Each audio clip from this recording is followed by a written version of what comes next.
Welcome back to the deep dive. We take your sources, your notes, your research, and we distill it all down into the critical insights you need. And today, we are really getting into a big one. We're talking about coffee.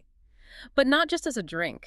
Our sources point to it as, well, the single substance that did more than any other to accelerate human civilization. It's a massive claim, I know, but the evidence we've synthesized is pretty compelling. We're looking at everything from, old folk tales and Ottoman archives, right up to modern studies from Harvard and the British Medical Journal. So the mission here is to understand how a simple seed went from being, well, a religious aid for dervishes to this global transformer. Exactly. It's tied to wakefulness, sure, but also to rebellion, to finance, even to modern medicine. It's a wild story that goes from dancing goats to banned political hubs and, believe it or not, neonatal intensive care units. A remarkable trajectory. So let's get into it. Okay, let's start at the very beginning. We have to talk about the legend, the famous story of Kaldi the goat herder, 9th century Ethiopia. Right, the Kaldi story. It's sort of the perfect origin myth because, well, it actually points us in the right direction geographically. So what did he see? He sees his goats eating these little red cherries off a bush, and afterwards they just become incredibly energetic. The sources say they were, well, jumping is the word used, dancing, staying up all night. So humanity's first baristas were goats. You could say that. And while we can't prove Kaldi himself existed, what we can prove, through genetic analysis of coffee Arabica, is that Ethiopia is, without a doubt, the homeland. But the real shift, the first time humans started using it systematically, that comes later. Much later. And somewhere else. We're talking 15th century, across the Red Sea in Yemen. And this is the turning point. It goes from being a weird plant the animals eat to a tool for humans. Why Yemen? The first adopters were Sufi dervishes. They had these long, all-night worship sessions, and they needed something to stay awake, to stay focused. And coffee was the answer. Here's the perfect answer. It suppressed sleep, it opened the mind, and this is the crucial part. It was not alcohol. Ah, okay. That detail is everything for its spread, especially in the Islamic world, where alcohol was often prohibited. Precisely. It was a cognitive enhancer that didn't cloud the mind. It cleared it, which is why it spread like wildfire. And this is where the name comes from too, right? It is. The original name was kawa. Now, that word originally meant a type of wine, something that suppressed appetite. But it got transferred to this new drink, and that's the root of coffee, cafe, all the words we use today. Okay, so let's follow that path. It becomes a commodity, an engine for commerce, for culture, and, as usually happens, for a bit of trouble. It all starts at the port. Yemen's Mocha port becomes the world's first major coffee trading hub. It was the epicenter. And from Mocha, it heads north. Through the Ottoman Empire. And by the 16th century, it arrives in Istanbul. And this is where the coffeehouse revolution really begins. These places were more than just shops. Oh, they changed everything about public life. Our sources are clear. The first coffee houses in Istanbul, around 1554, were the first truly public, secular places where people could gather. So before that, where would people meet? In a mosque, maybe a bazaar, a palace, if you were in that circle. But a coffee house, that was different. People from different classes could just sit for hours, talking, playing chess, sharing poetry. And most importantly, talking politics. And that's the aha moment for the authorities. They realized very quickly what was happening. These weren't just cafes. No. They were places that, as one source puts it, produced thought. And when you get a bunch of people together, you give them a stimulant that isn't an intoxicant and let them talk for hours. You get dissent. You get ideas that challenge the status quo. Exactly. And that's why they were banned periodically. Yeah. It wasn't really about the drink itself. It was about the space. This is a space. It was a self-organizing platform for discussion outside of official control.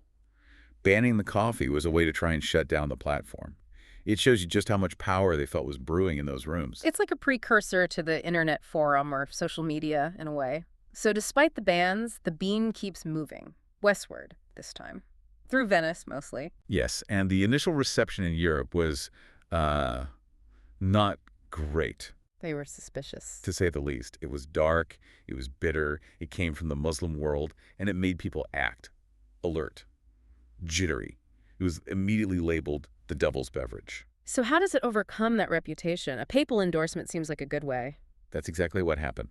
The story of Pope Clement VIII is a real turning point. His advisors were pushing him to ban it, to declare it unchristian. But he wanted to try it first. He insisted. And after tasting it, His verdict was apparently something like, "This wonderful thing cannot be left only to the devil." And that one decision basically baptized coffee for the entire Western world. It did. It completely changed the game. It went from being this forbidden substance to a socially acceptable, even celebrated stimulant. It just unleashed its true potential as a civilizational accelerator. Okay, let's connect those dots. The core argument here is that coffee became the engine of modernity. How does a simple drink do that? Well, think about what people were drinking before. Water wasn't always safe, so Beer? weak beer. Ale. Exactly. Even children. The entire population was walking around in a mild, constant, low-grade state of sluggishness. Then coffee arrives, and suddenly an entire continent sobers up. People are focused. They're alert. And our sources connect this massive shift to four huge movements. The first is the Enlightenment. The Enlightenment was all about sustained, rigorous debate, hours of it. Philosophers needed to sit and think clearly. And where do they do that? In the coffee houses. In the coffee houses. They were incubators for ideas about liberty, science, individual rights, all fueled by caffeine. And from intellectual revolution to actual revolution. The sources are pretty direct here. The ideas that drove the French Revolution were largely born, debated, and spread in the coffee houses of Paris. They were hubs for radical thought and organization. Okay, from ideas to money. The third shift is about commerce and finance. This one is so tangible. The coffee houses in London started to specialize. You'd have one for sailors, another for merchants, another for brokers. So they became niche marketplaces. They did. And the most famous example is Lloyd's of London. It started in Edward Lloyd's coffee house, where maritime merchants and ship owners would meet to insure their voyages. So modern risk management, the insurance industry, was literally born in a coffee shop. It was, fueled by the sober, focused attention of its patrons. And that brings us to the biggest shift of all. The Industrial Revolution. This is probably the deepest impact. To run those new factories, you needed a workforce that was alert, sober, and could perform repetitive, dangerous tasks for very long hours. And drinking ale all day wasn't going to cut it. Not at all. Switching workers to coffee led to a massive, immediate jump in productivity and a drop in accidents. So it wasn't just the steam engine. It was the internal chemical engine of caffeine powering the people who ran the steam engines. That is the core argument. As one historian put it, without coffee, the modern world would not have woken up this fast. It literally provided the neurological fuel for the modern age. It's a perfect pivot from history to science. Because everything the Sufis and the industrialists figured out anecdotally, modern research is now confirming. Right. And we're talking about serious sources here. Harvard School of Public Health, the New England Journal of Medicine, the BMJ. The science is solid. So let's start with the basics. What is caffeine actually doing to our brains? Okay, so the main mechanism is that it blocks a neurotransmitter called adenosine. And adenosine is what makes us feel sleepy. Exactly. It slows down nerve activity. Caffeine just gets in there and blocks the receptors, so adenosine can't do its job. This allows our brain's natural stimulants to work better, which is why we feel that temporary boost in attention, reaction time, and even memory. That's the short-term kick. But the research also points to these incredible long-term protective effects. It does, and that's because coffee is much more than just caffeine.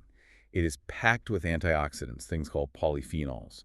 And these compounds fight oxidative stress in the body, which we know is a major driver of chronic disease. And what specific diseases are we talking about? The evidence is really strong for neuroprotection. There's a clear link to reduced risks for both Parkinson's and Alzheimer's diseases. How does it do that? Well, with Parkinson's, for example, caffeine seems to help protect the brain cells that produce dopamine. And beyond the brain, there's also very strong data on protective effects for the liver against things like cirrhosis and even some cancers. It really seems to affect the whole body. But, of course, our sources warn it's not some kind of innocent miracle. There are risks. Of course. And the line is crossed with dosage. Too much, or for people who are sensitive, and you get classic stimulant overload. We're talking palpitations, anxiety, and the most obvious one, seriously disrupted sleep. Right. Caffeine has a long half-life. A coffee in the afternoon can easily affect your sleep at night. Absolutely. And you also have to consider digestive issues. It can increase stomach acid, and the fact that it can reduce the absorption of certain nutrients, like iron, and of course there's the potential for dependence. So what's the key takeaway here, the one word that matters most? It's dose.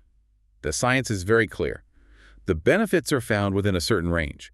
Outside that range, the risks start to outweigh them. And what is that range generally speaking? For most healthy adults, the sources point to a general safety benchmark of around 2 to 3 cups a day. But, everyone's metabolism is different. Which leads us to its use as a medicine. If it's this powerful, it makes sense it would end up in the pharmacy. It absolutely has. Caffeine is a recognized pharmacological substance. And what are some of its main clinical uses today? Well, one of the most incredible applications is in the NICU, the neonatal intensive care unit. It's used to stimulate breathing in premature babies. Wow. How? It acts directly on the brain's respiratory center. For these tiny babies who sometimes forget to breathe, it's a life-saving intervention. It helps their system regulate itself. That's amazing.